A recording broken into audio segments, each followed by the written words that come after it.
Hey guys, I'm Chris. Hey everybody, I'm Robert. And we're the Film Flamers. And it's time for us to shoot the flames like we do at the start of every month. And this is a special month for all of us and our devoted listeners because officially it's spooky season. That's right, it's October. Time to celebrate all things horror and horror adjacent and everything in between. And more in the pool season. Oh, pool season. You left us too quickly. Yes. We should have a wake outside the pool and just really mourn its passing for the year. But yeah, aside from pool season, man, can we talk about Midnight Mass for a minute? Yeah, we kicked off spooky season with a really great piece of entertainment. That's right. From one of our favorite directors. For sure. And you know that we were already looking forward to Midnight Mass, and we both devoured it as quickly as possible after its release on Netflix. Yeah, I didn't plan on binging it, actually. Right? It was kind of I figured I'd see it within the first few weeks of its release, but I ended up seeing it not on Friday when it released, but on Monday. And I stayed up until like 2 a.m. finishing it because it was so binge-worthy, and I hadn't even planned on binging it. And my husband is not a binger. He is not a binger like me. And he was just like, keep playing it. So, well, I'm not a binger either. You know what I mean? Like, even for like the two Haunting seasons, right? I watched them over a series of days. Even in Hill House, I think like a week, right? Even though I loved it so much. But yeah, I happened to be on vacation that week, and I sat down and watched it the Friday it came out, and I just like plowed right through it because I just had to, you know? Yeah, it was so good. I would put it on equal footing or near equal footing with Haunting of Hill House. Better than Bly, though, in my opinion. I agree. And I feel like we'll be talking about this movie more in depth later on.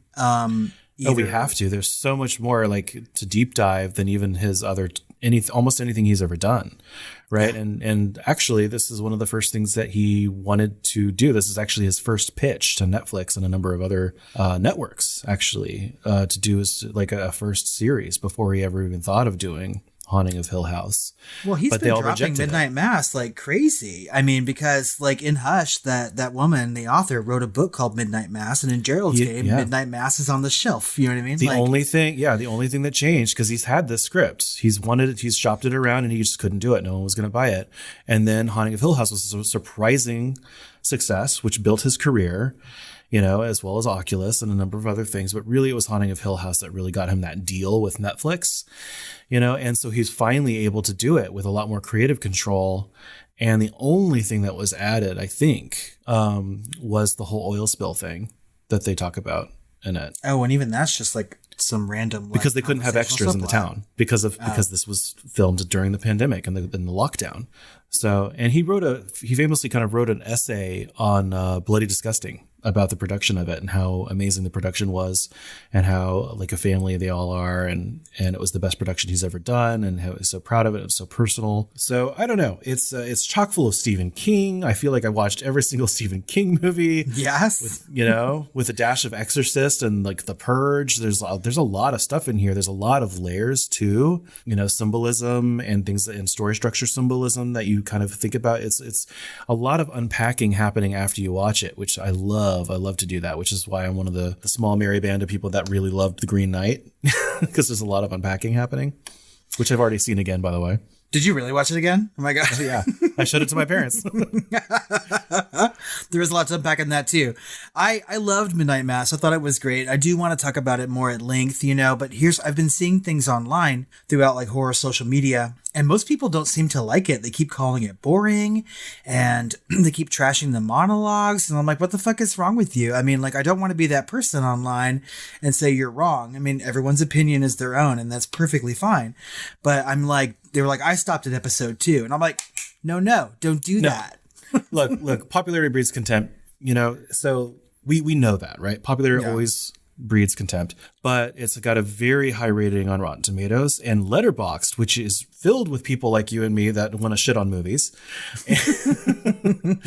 And it, you know, it's always like, I want to say movies are almost like half a star to a full star lower than you'd see on other review platforms, right? Yep. Letterboxd is for movie fanatics and the critics and amateur critics. And it has a 4.1 right now, or last I looked, which is very high for Letterboxd, right? There was people just singing the praises all day and night on there.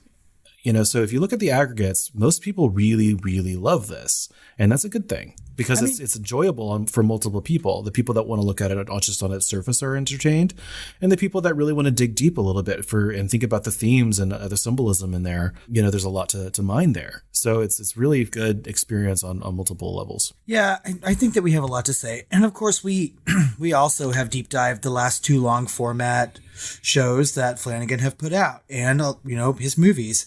So, we can either do this as a deep dive episode or we can add it into the hot takes. I'm kind of waffling between what it should be. Either way, we'll continue this conversation. Yeah. Yeah. I feel like it deserves its own episode though. So, maybe stay tuned for that. Yeah. We'll just continue the tradition of, kind of deep diving, having its own solid hot take because there's enough there to talk about. And in the meantime, if you've watched Midnight Mass, always let us know what you think about it. That's right. Oh my God, Robert. Yes. We got a review from Canada. Canada, finally. Oh, Canada. Well, tell me, what did this person from Canada have to say? Well, Hello Spiral gave us a review that said, love it. Super fun and interesting deep dives into current and classic horror movies. Chris and Robert will keep you up to date on news, trailers, and releases. Great production values with superb sound and theme music. But the real star of the show is the beautiful friendship between the hosts. 2 big sweeties laughing through every episode. Aww. We have them all fooled. We secretly hate each other. That's right. We dread recording every fucking time. No, seriously though, when I read this review, I brought a little tear to my eye. I got a little tear. Yeah, I got a little verklempt. I know, but they called us big. Which is also accurate, but whatever, it's fine. That was making me cry too. It really made me start an exercise program. But no, we really enjoyed that review. We're always happy to get them. And if you feel so inclined to leave us one, if you like this episode or any other episode that we've done, head over to Apple Podcasts in any country. Leave us a 5-star review, and we're going to read that on the next Shooting the Flames. So thank you, Hello Spiral. Yes. We also got some comments, a lot of comments actually, on our episodes, and we're going to start with our deep dive into The Faculty. And Bennet over on Patreon said, so I've listened to a number of horror podcasts covering this film, but no one has answered the biggest mystery in it. What's up with Fuck You Boy and Fuck You Girl? Seriously, what the fuck? And that's what they're actually called in the credits too. Right. And it's just this, the teenage, girlfriend, boyfriend, theoretically, just arguing every chance they get and just really dramatically, like Jerry Springer style almost. And she slaps him. Yeah, she does. I just think it's meant for, slight dramatic comedic effect, I'm not looking for death in a Robert Rodriguez movie. I mean, one usually doesn't. But, it also shows, the vast change between the kids once they're infected with the parasite, right? Because they're lovey-dovey and holding hands afterwards. So fuck you boy and fuck you girl. I think we caught that. We just didn't really talk about it. I don't know that it needed to be talked about, really. Aside from that credit is funny. But it's a funny mystery, but it's not, I don't think it's really a mystery. It's just, window dressing. Yeah. It's just a funny casting name. I don't know. Yeah. Oh my God, we got a voicemail. Oh, from who? From Kimberly. And this was also about our episode on The Faculty. Hey, it's Kimberly. You guys never fail to make me snort laugh almost every episode. Touching Mrs. Tingle sounds like the porn version of Teaching Mrs. Tingle. Yeah, so do with that what you will. Bye.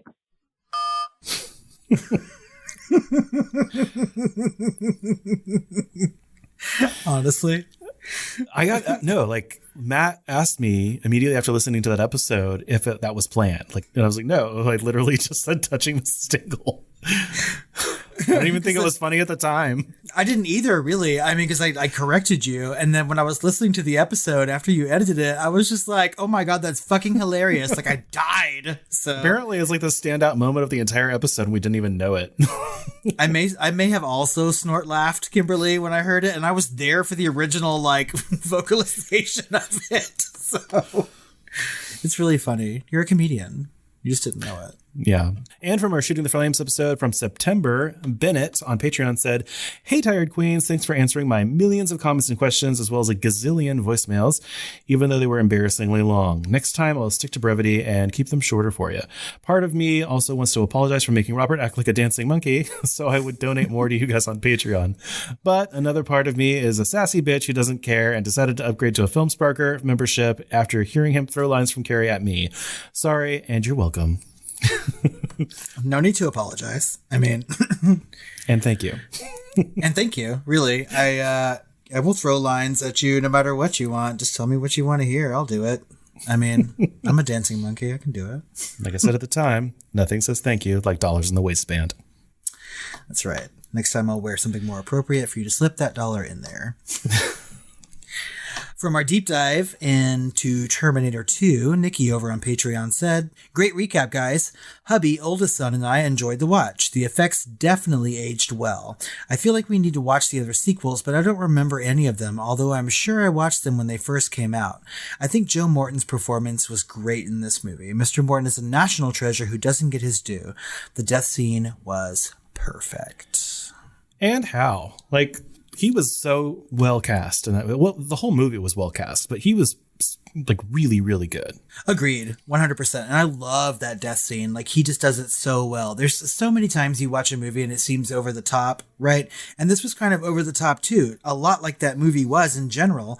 But I mean, like, dropping bombs and like making things explode when you're dying, and just like, it was just so good. So it was a meaningful death on multiple facets, right? Because the dropping of his arm blows up the building, like completes the mission, as well as thematically, where he came from and who he is.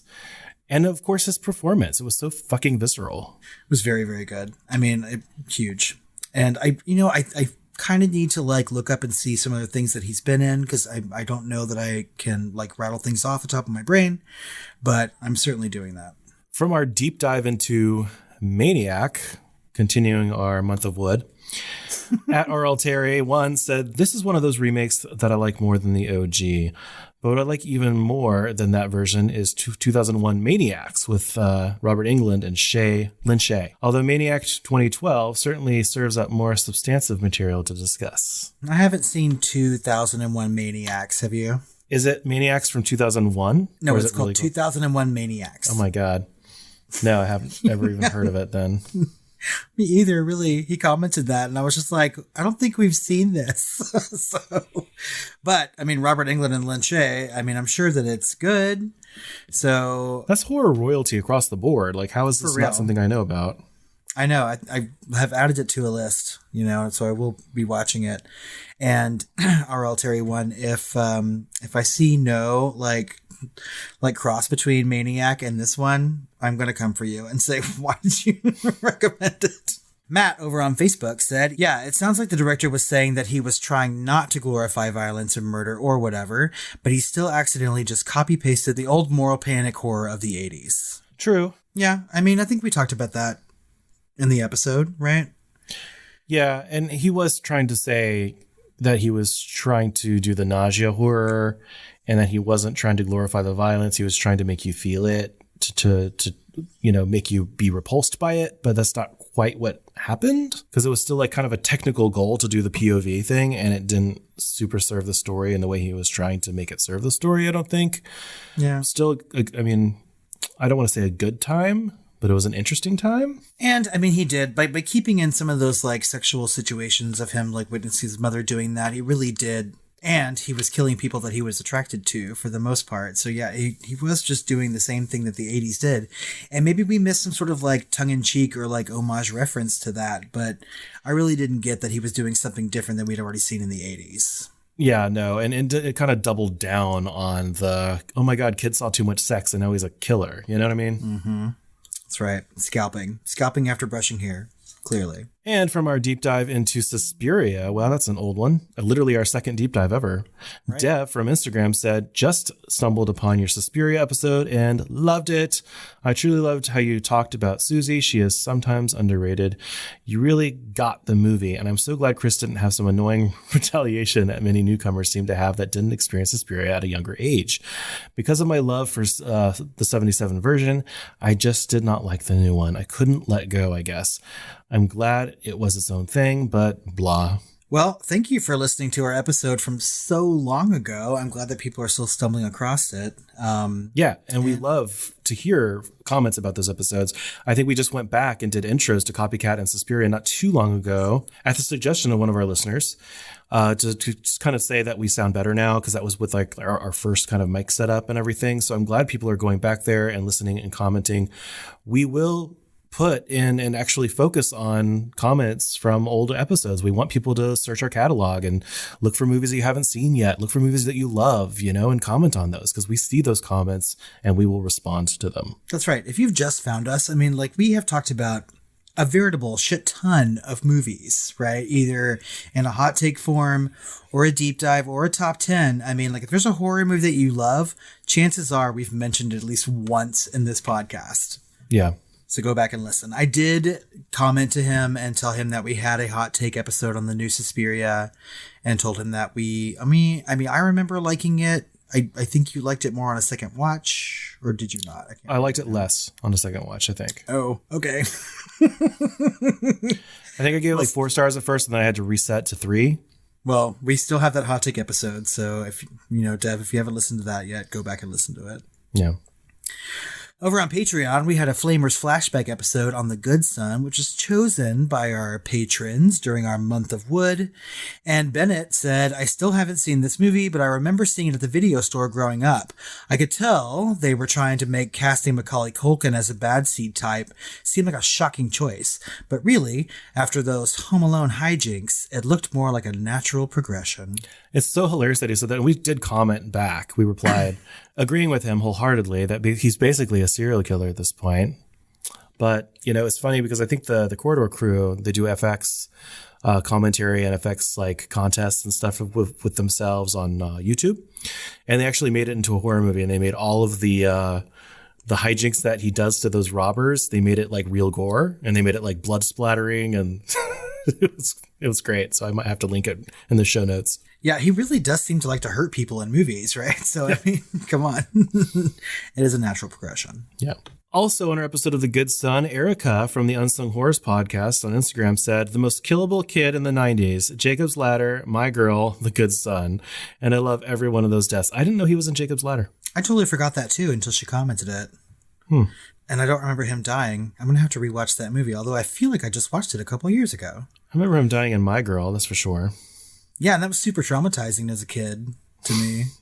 Did I send you that poster, the fake poster for the sequel that was The Good Man or whatever? The Good and Man? It was Macaulay Culkin was back and it was them, both of them. I don't know. It was funny. No, it was funny. I know that Erica really appreciates when horror movies will show a child dying. And so when she says that she loved every one of those deaths, I do not doubt it. Yeah.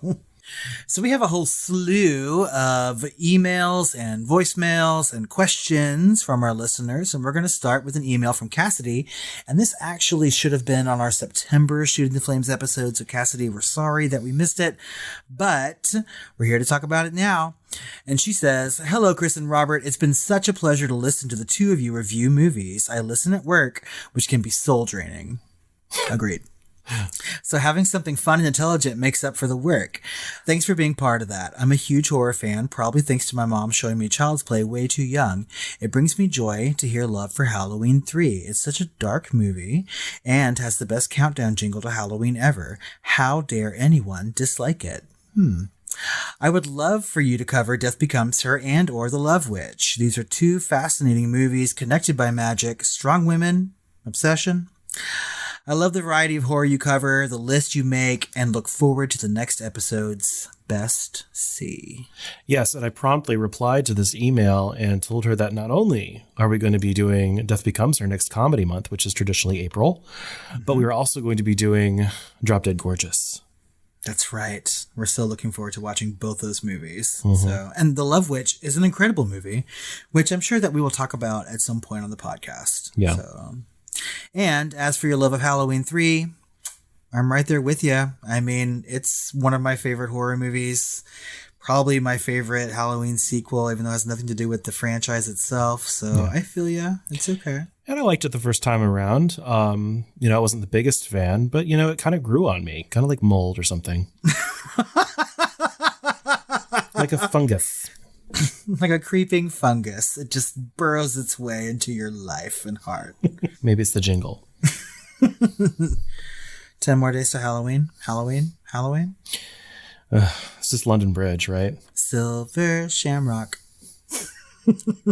And the Land of Enchantment Lobo sent us an email and said, October is here and time for my seasonal watch of Sleepy Hollow. I must confess there was a method to the madness when I took a circuitous route to mention the film in your July Shooting the Flames, in which I shamelessly plug here, but I was left wondering if the Film Flamers did deep dive Sleepy Hollow, with which other feature film would they pair it?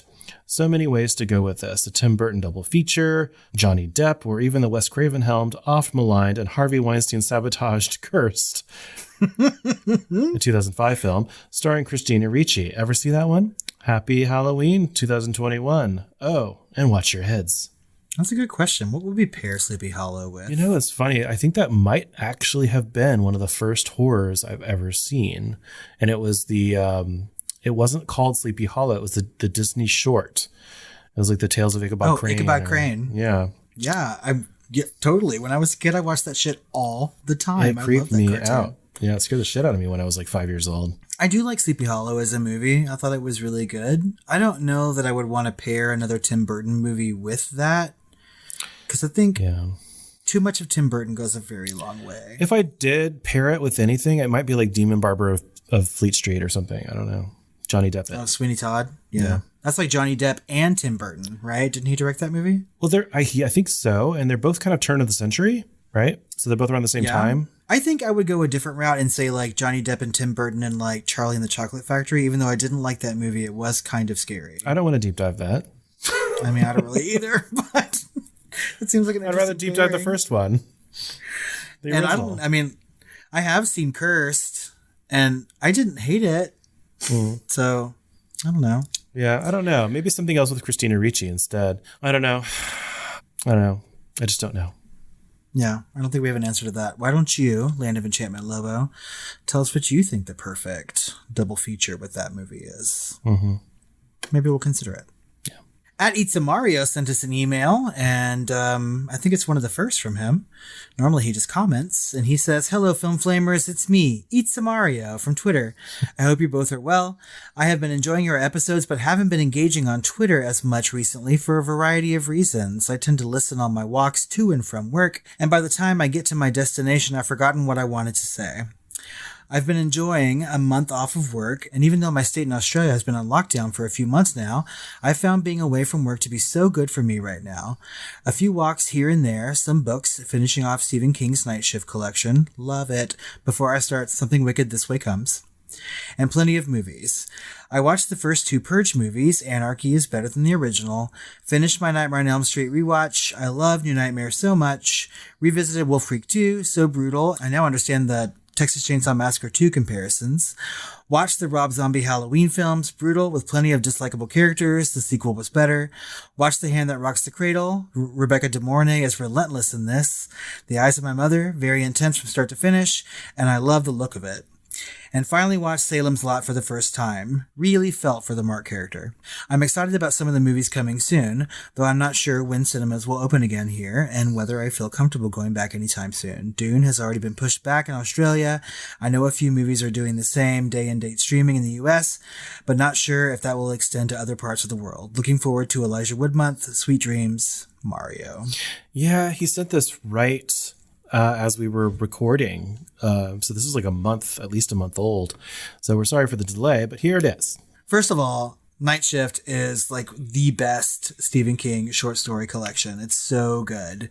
And like every story in it is amazing. I hope that you enjoyed it very much. And Something Wicked This Way Comes is my favorite Bradbury, so also a good choice. The Purge movies, I like, although I think a lot of people don't seem to do that. But I still haven't watched a single one of them. Which makes me sad, like deep down in my heart, like really. Like what am I doing? It's not very good. They're not. I mean, everyone I talk to says I'm interested in the sociopolitical aspects of the first one, and I ask about that. I'm like, did they explore that at all? And everyone I talk to is like, not really. I'm like, okay, well, fuck it. Well, they changed the sociopolitical aspects like throughout the thing. I mean, like one day we'll sit down and watch them together, I guess. But I might just have to watch Apocalypse. Skip straight to the Apocalypse. And having just come off watching Midnight Mass, of course, like Salem's Lot has been like high on my brain. I have not watched the original Tobe Hooper Salem's Lot in many, many years, probably since I was a teenager. And so I'm super interested to both like reread that book and watch that movie again. I think it was a miniseries, but a lot of people got the Stephen King thing in the reviews I was reading on Letterboxd, but a couple actually called out Salem's Lot specifically, and one person jokingly said, "This is the best adaptation of Salem's Lot yet." I mean, for real though, because right away I was just like, "Oh, Salem's Lot." Yep. And I think you're really looking forward to Dune, aren't you? I mean, like, I was more, but then Denis Villeneuve said some bad things about Marvel movies, and then I listened to the Hans Zimmer score, and it just sounds like generic McPlane rap Hans Zimmer, so I'm a little less excited about it, and a little more excited about other things, especially since it's October now, I feel like I've been hearing and seeing trailers, and now I've listened to the whole soundtrack of Dune, and it's still not here, and I'm just like, well, fuck it, I'm over it now. Well, and things from Venice were kind of mixed. I mean, I still want to see this movie, and I do want to see it in the theater. So I'm sorry that Dune was pushed back for you. I mean, I hope that it'll eventually make its way to you quickly. But you may hear from us before you get to see it, how we feel about it. We've got some voicemails from Bennet. I already love his voicemails, so let me hear these. We'll start with this first voicemail was actually given to us before last Shooting the Flames, I think, but we just couldn't fit it in. So let's do it now. Hey, Tired Queens. This is Bennett again. I'm probably calling too much, but I know you've gotten nearly as many voicemails in the past as you'd like, so I thought I'd help out anyway. Anyway, I just finished listening to one of your guys' old Shooting the Flames episodes from last year, where at some point the topic of Deep Impact versus Armageddon came up there. I'm very glad to hear that you guys prefer the former Deep Impact there, because I saw it on video as a kid. I remember thinking, that was okay. I don't think I liked it nearly as much as you guys. But God, Armageddon, I saw that on my 13th birthday, and even though I didn't know that much about the filmmaking process at that age, I knew it was a fucking piece of shit there. I'm trying to think. I remember the directing. The directing was horrible. The editing was horrible. You can't put too much blame on the editors because they're just working with what they have. And, Michael doesn't give you that much good stuff to work with there.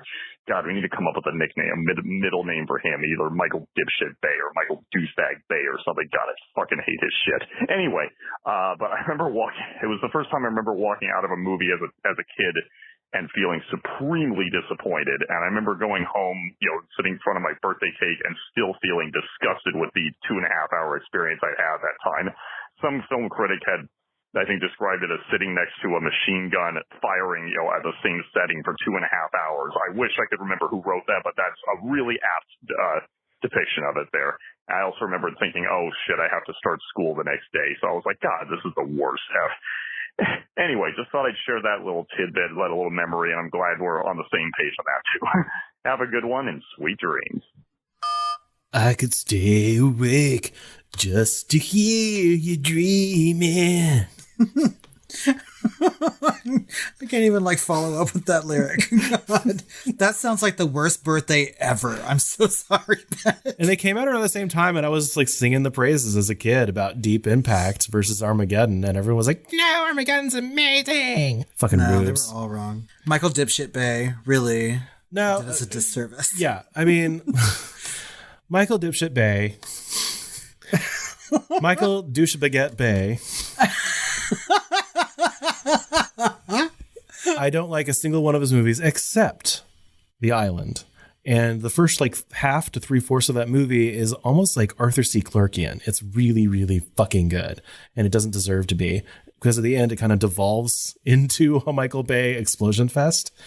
But overall, I'd have to say it's a good movie. And I would recommend people watch The Island. And it has Scarlett Johansson and Ewan McGregor as the leads. I don't think I've ever seen that movie. Yeah, you should. It's good. Okay. I'll take your recommendation. But yeah, Deep Impact for the win. Always and forever. Yeah. I listen to that soundtrack. It makes me cry. The entire movie made me cry. I saw that in the theater. I mean, I was much older than 13. I'm sorry, Bennett. I'm far older than you. And like my 17-year-old self or whatever I was just like weeping the entire fucking time. I love Deep Impact.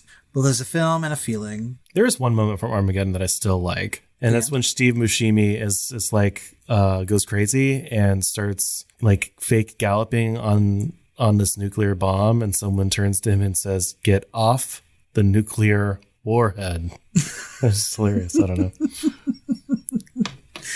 That's a better takeaway. I've really taken that entire movie and blocked it completely out of my consciousness. I'll never watch it again. I remember actively being disgusted by Ben Affleck on Liv Tyler. I just remember actively being turned off by that. And the only thing I like from that movie is that fucking song you were just singing. So I'm gone. I don't want to close my eyes. So that song actually I associate more with The Sweetest Thing, when the whole crowd is singing that to try and get the girl with the guy's cock up her mouth with the cock ring stuck to relax her throat so that she can. If you haven't seen The Sweetest Thing, just watch it for that scene alone. Oh my God, I forgot about that moment in that movie.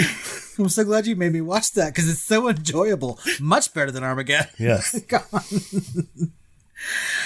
I think we have another voicemail from Bennett, this time talking about Maniac. Hello, Tired Queens. This is Bennett calling. I recently listened to your episode on Maniac, the newer version. I've yet to watch that, and based on what I've heard, I don't know if I'm really going to get around to that or not. I don't know if I'll really be my thing or not there, but I have seen the original one from 1980 there, and I was lucky enough to actually see several years ago a restored print of it there on film there. So that was an experience there. I'm kind of mixed about the film as a whole, but it was still worthwhile. I saw that someone actually took me to see it on a date, believe it or not. But it was a good date movie, so it's free kind of there. Anyway, in relation to that, I did like your little rendition of the song Maniac from Flashdance there. But I wanted to ask if you guys know anything or are familiar with rumors about that song actually having some kind of loose connection to the 1980 film Maniac there.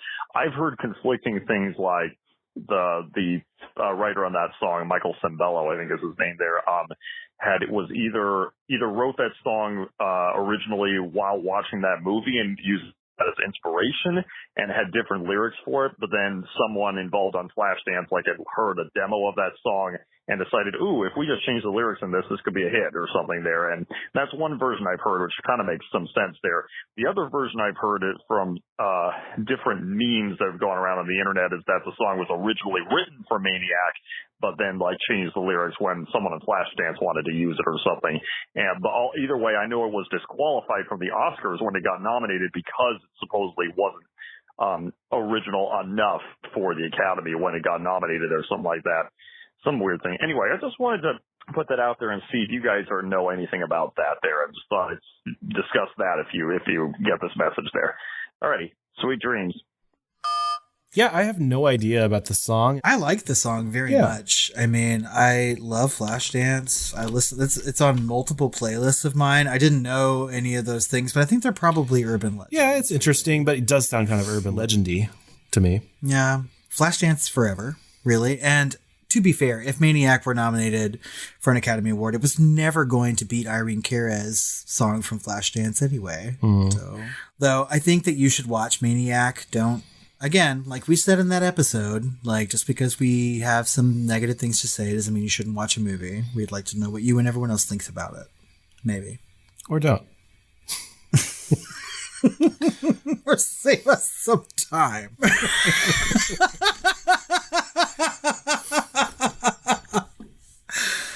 Oh, fuck. God. Yeah, I can't actually recommend that movie. So, I mean, if you don't want to watch it and you just want to comment on our episode, which you already have done, then good on you. I think just listen to that song over and over again. Yeah, that's enough. Actually, probably. Why don't we just do that to begin with? Probably. We were singing it anyway during the episode. And he's scalping like he's never scalped before. The next time we'll just make a TikTok of our feet like dancing up and down like she does on Maniac. That's all we needed to do. I think all our singing is actually ending up in the outtakes. So stay tuned for Christmas, people. You're going to hear some Maniac singing from that episode. It'll be merry. We didn't have any new patrons this month, so we'd like to have some more. So head over to patreon.com/thefilmflamers, join the family, get all the bonus content that we have over there. But we are going to shout out our patrons at the Film Flamer tier or higher. That's right. And that is Ben, Dr. Joe, Kimberly, Lisa, and Penelope. Thanks again, you guys, for being so faithful to us over on Patreon. And come on, everyone. Let's add to the family. That's right. Give us some holiday cheer. Ho, ho, ho. I was talking about Halloween. Oh. Horror news. So we're getting a season 3 of Netflix's The Movies That Made Us, and they're going to be spotlighting a lot more horror this season, probably because the season's dropping in October, but... That's right. And they'll be covering Halloween, A Nightmare on Elm Street, RoboCop, and Aliens. And the trailer to this looks pretty amazing. Lots of good talking heads, lots of history involved, and, I mean, the other seasons of the show are kind of good, but... they're pretty, lax on the horror, so I'm pretty happy that they're doing these movies. Do you think it's going to be as good as Eli Roth's? I mean, it's a different kind of show altogether. I mean, also in this season, they're doing movies like Elf, and so I'm like, is that really one of the movies that made us? I still haven't seen that. Elf? Yeah. I don't think you have to, really. Thank you. It's okay. I have so many not like things The Purge. to do with my time. No, and Elf is not one of them. Yeah, I'd rather rock back and forth in a dark corner, which is my normal Tuesday night. But a better Tuesday night would be watching the Aliens episode of The Movies That Made Us, right? True. We've already covered this movie, and I'm sure that everything they will present to you will be things you already know, but still. Yeah. Man. Well, we got more casting news for Netflix's Wednesday Addams series from Tim Burton. That's right. Jenna Ortega from The Babysitter, Killer Queen, is going to be starring as Wednesday Addams, and Gwendolyn Christie of Game of Thrones fame has been cast as her principal. That's an odd choice. I thought she would be part of the family or something. I mean, it seems better to her to be an Addams, right? I mean, that's what I thought as well. Yeah. I just want that chick that played Harmony back in. Oh my God, from Buffy. Yeah. They have to bring her back at least some point. Yeah. She needs to be some person in that show. She should be the principal. Really? Oh my God. I feel like I could have cast this better with my ass, really. Because what's already been announced is Louis Guzman. He was always great, but as Gomez, right? And then Catherine Zeta-Jones as Morticia, which I can see, but I just feel like there's a billion other better choices out there. And maybe I'm wrong. Maybe this is going to be great, but I don't know. So it's described as a sleuthing, supernaturally infused mystery. Yeah, I don't know. I mean, when I read that in the article, I was just like, well, I'm less on board now. And then I read this quote that said, quote, Wednesday Addams attempts to master her emerging psychic ability, thwart a monstrous killing spree that has terrorized the local town, and solve the supernatural mystery that embroiled her parents 25 years ago, all while navigating her new and very tangled relationships. It almost sounds like a Sabrina clone, really. Yeah, I don't know. I mean, and it's Tim Burton, so maybe it'll be really good, but everything that I read in this article, I'm just like... Is Tim Burton good post-2000? I'm not sure. Is he good past, the 90s? I'm not sure. I mean, there's a big exception with Big Fish, but I'm just not sure. Know. It's just, I feel like there's a curse. Ever since Raul Julia died, I feel like it's just studios how might we fuck up this franchise even more? And they've continued to do so. I keep hearing that the cartoon is very good. Yeah, with Morticia voiced by Charlize Theron or whatever the fuck. Yeah, I mean, but I don't know. I haven't watched it yet, so maybe it's excellent, and maybe this will be too. But just based on this article, which we will link to in the show notes, I'm saying probably not. Jesus. Jesus, Mary, and Morticia. Pastels. Speaking of things no one asked for, there's a Lost Boys remake headed to the big screen.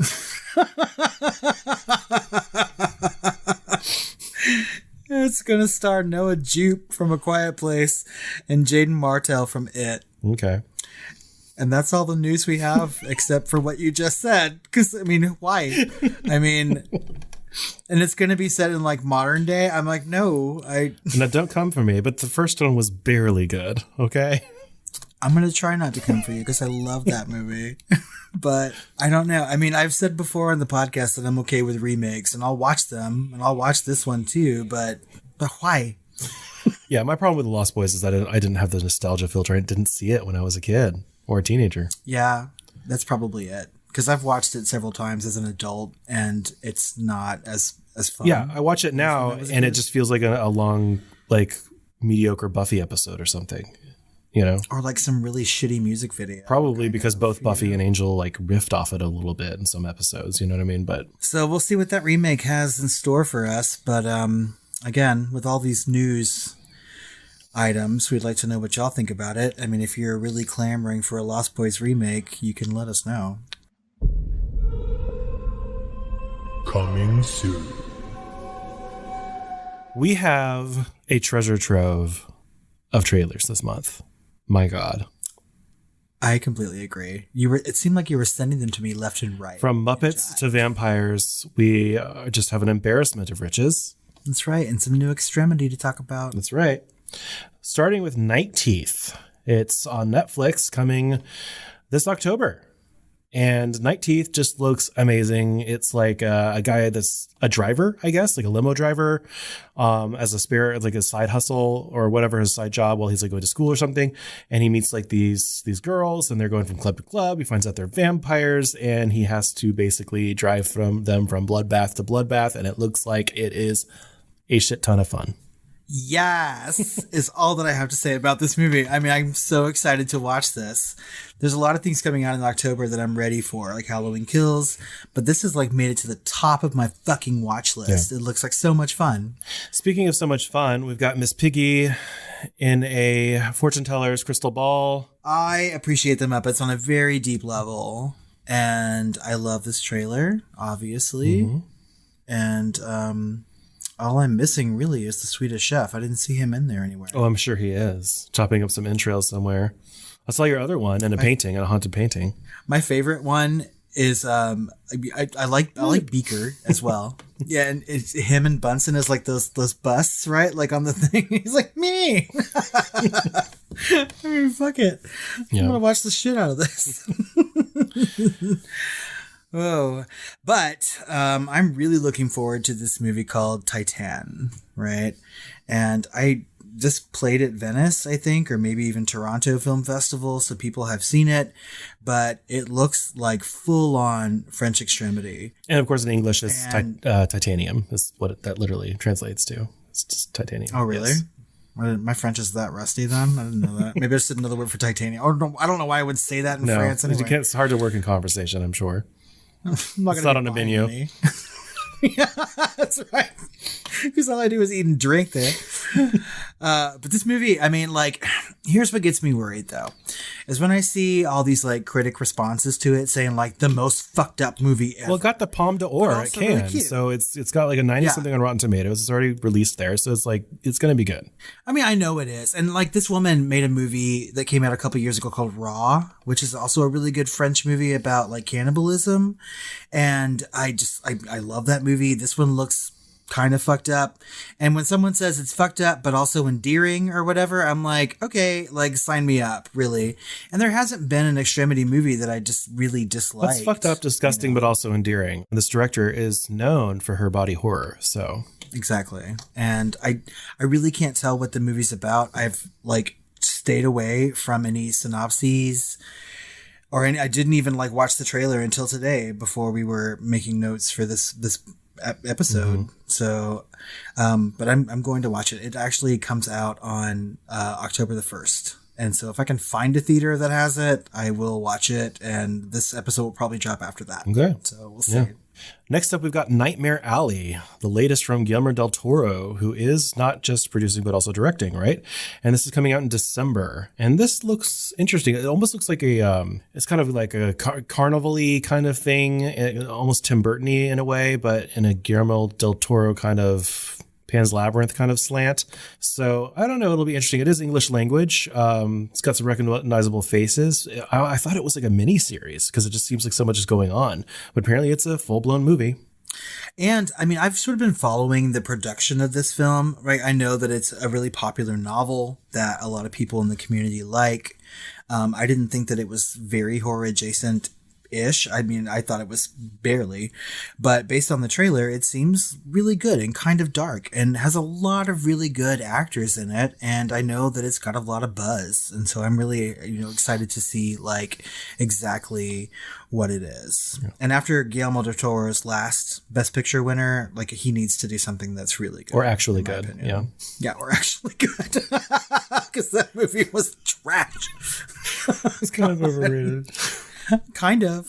I mean, I don't know. I don't meet that many people who are like, oh my God, have you seen The Shape of Water? It's so good. And if I did, I'd be like, what the fuck is wrong with I don't you? trust what people think are as endearing after an Oscar-winning movie it's just a story about someone fucking a fish. So, yeah, I was like actively turned off by that movie. I was like, what's going on? Well, it killed the fucking cat and it lost me after that. So, I don't know. I mean, it's safe to say we shan't be deep diving into The Shape of Water.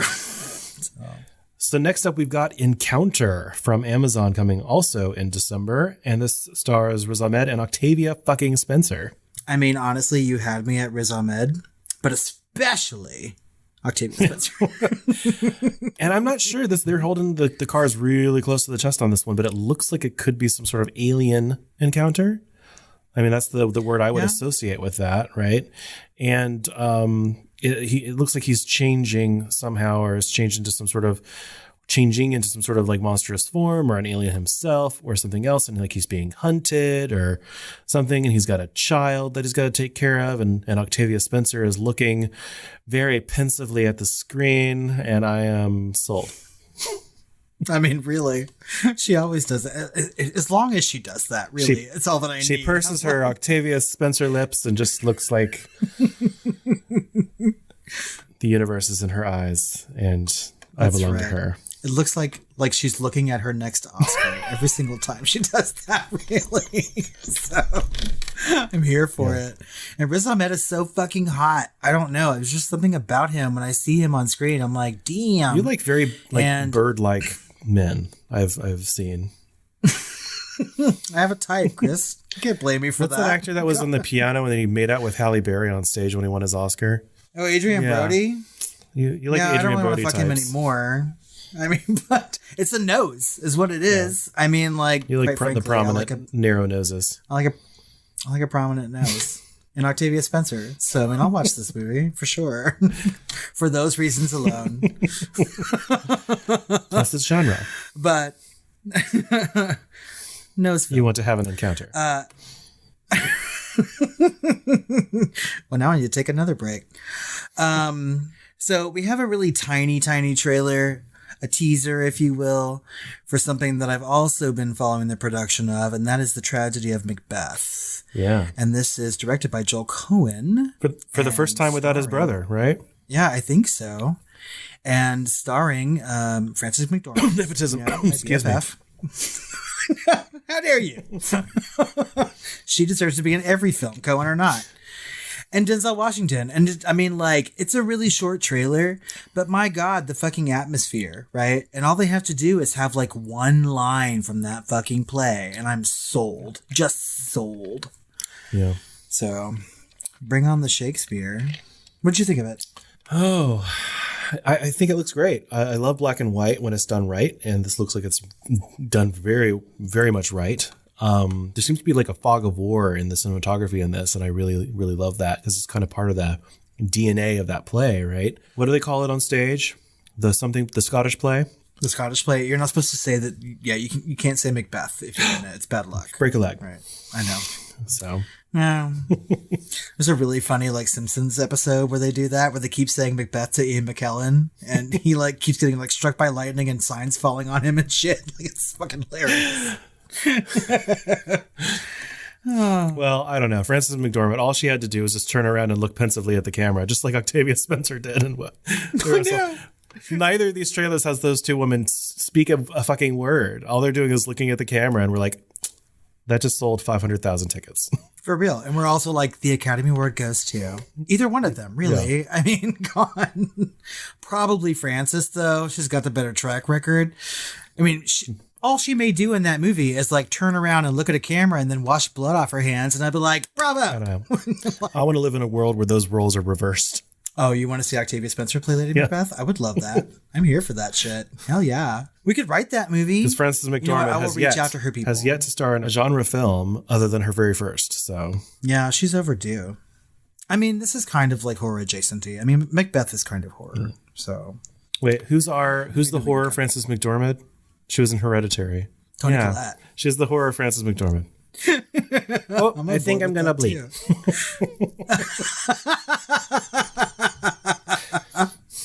Little Fargo reference for you there. No, I have to watch Hereditary again. And Fargo. And Fargo. So we also have a movie coming out called Moonfall, directed by Roland Emmerich. Yeah, of Independence Day fame.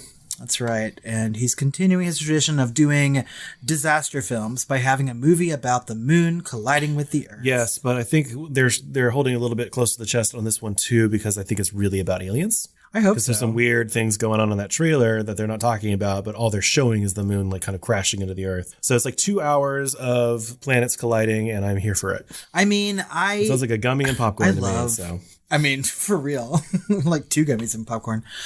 Minus popcorn. I love disaster movies. I just do. And so I'm like, I will watch them, except for Armageddon. That one's dead to me. But every other disaster movie I think is fantastic. I just like to see like people in terrible situations, like barely surviving. I mean, maybe I'm a horror fan. Who knows? But I don't know. I love disaster movies, and I'll watch this. So bring it on, Roland. Day After Tomorrow is like with the ice. They're like Michael Bay movies, just not as dumb, but still very dumb. And lastly is the Netflix first look of The Sandman by Neil Gaiman. I feel like that we talked about some sort of promo. It was him like walking through. It was Neil Gaiman actually like walking through the sets and being excited, and a little bit of a cast interview, but it was pretty short too. This one's an actual like teaser trailer, right? And it has Charles Dance in it, and we get to see the Sandman, we get to see the sets and the effects, and it looks amazing. I have to agree with you. I wasn't very excited about this because I know literally nothing about those graphic novels, right? Except that Tori Amos has an appearance in it, you know what I mean? And so, but yeah. Do you mean lesbian? But it looks really good, like much better than I was expecting. And so I'm totally on board with it, like for real. I can't even quite put my emotions like where they need to be with this. I just know that I want to watch it. And I wasn't expecting to feel that way when I watched this trailer. So queer. All I know is that Tori Amos is in it. She's in the fucking graphic novel. He drew her. They're friends. They're friendly. She mentions Neil Gaiman all the time in her songs. And I'm also in this like Tori Amos thing because her new album's coming out. Whatever. It's fine. I'll shut up now. Fuck it. Well, speaking of revelations no one asked for, this episode's over. These 2 big sweeties are coming to a close. Our gaping holes are closing. My sweaty gaping hole. I'm talking about our mouths. Your mouths? And now I'm just like descending. I know, because I am so fucking hot right now in this attic that I'm recording in. Let's get it done. Well, I think that just about wraps up our episode of Shooting the Flames for October. We're so happy that it's spooky season, and we have a lot of stuff coming out for you this month because we are talking about what? Halloween. That's right, Halloween's, technically. Talking about the 1978 version and the spiritual successor from 2018. That's right. And maybe a little hot take on the latest release. That's right. Halloween Kills is coming out. Also, like we talked about, go to patreon.com. We're probably going to have another poll for you to pick our bonus episode. And we need some reviews. So, Apple Podcasts, guys, let us know why you like us. We're going to read that on the next Shooting Flames. And that poll will be the Halloween sequels that we are not covering on the regular feed. So it could even be Halloween 3, Season of the Witch, Cassidy. So head over to Patreon and vote in that poll. Right now. Immediately. Spit those dicks out and run to the polls.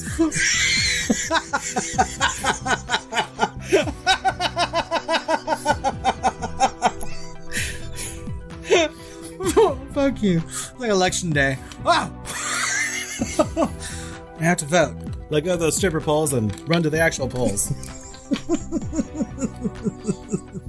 And we need more comments and questions and voicemails. And you can find us on social media at The Film Flamers on Twitter, Facebook, or Instagram. Or you can email us at tiredqueens@filmflamers.com. Or you could call us at 972-666-7733. Call now to touch Mrs. Tingle. Sorry, I just broke it. Oh, so much touching. Mini gaping. Much wow. Much wow. All right. Well, I think it's time that we head off into the night and start planning the rest of our spooky season, Chris. But let's start with some sweet dreams. Wow, that's bad. That's so awful. Do it one more time? It's okay. We'll fix it in post. No, I won't. There's our closing joke. Oh, fuck me. Happy Halloween.